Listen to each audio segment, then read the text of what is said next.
Ey balam, bu ovreki taşlandığını arka жерге көчөлөргө таштабаш керек. Мына атайын көрдүңбү тиги жерде? Контейнер турат. Бак ушул жерге алып келип таштасак, шаарыбыз таза болот. Өзүбүз да жакшы болот. Мындан кийин өзүң көрдүң, мусорго алып келип таштап жүр. Макулбу?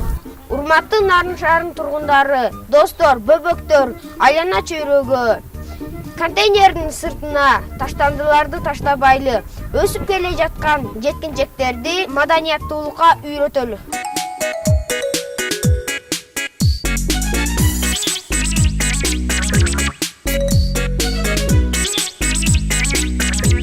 Сен таза болсоң, мен таза болом, менин шаарым таза болот. Тазалык шаарыбызга, шаарыбыз баарыбызга.